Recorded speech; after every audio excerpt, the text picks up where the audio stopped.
Hello and welcome to Spread Talks. This news update is coming from Israel, where Prime Minister Benjamin Netanyahu vowed Friday that the current round of fighting with Hamas, which appeared to end with an early morning ceasefire, would see a much tougher Israeli stance toward the terror group, and that any future rocket fire from Gaza would be met with a whole new level of force. He said Israel had achieved its military objectives in Gaza with extraordinary success. Speaking together with Netanyahu and other security chiefs, Defense Minister Benny Gantz said the truce created an opportunity for peace and it was now time for diplomacy to build a new reality, on the rubble of the homes of the Hamas leaders. Added Gantz, "If we don't act diplomatically, quickly and wisely, this operation will go down as simply another round of conflict to be followed by the next one." In a special statement from the Kiryat military headquarters in Tel Aviv, the Prime Minister said that the rules of the game were changed, and there would now be no tolerance of any rocket fire from the Gaza Strip. "We changed the equation not only as regards to the operation but also as regards the future. If Hamas thinks we will tolerate a drizzle of rockets, it is mistaken,"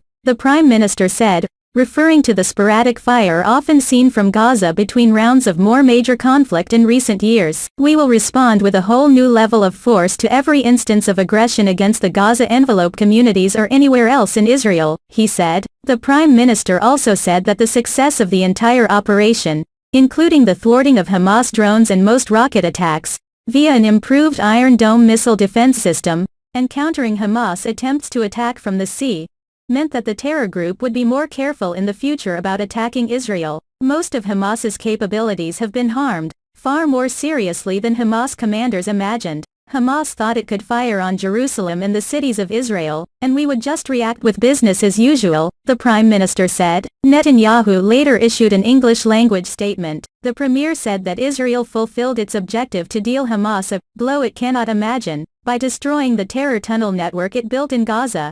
The military turned it into a death trap. Israel destroyed a considerable proportion of Hamas's internal tunnel routes, its metro, in which Hamas had invested vast resources, the Prime Minister said. "We harmed more than 100 kilometers of that network, and turned it into a death trap for the terrorists," Netanyahu said.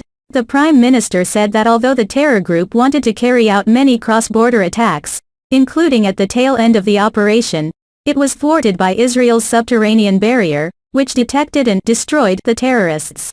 Netanyahu added that not everything regarding the outcome and impact of the Israeli strikes is yet known to the public, or even to Hamas. "We did daring and innovative things, without getting dragged into an unnecessary misadventure." Above ground, he said Israel killed over 200 terrorists, including 25 senior officials.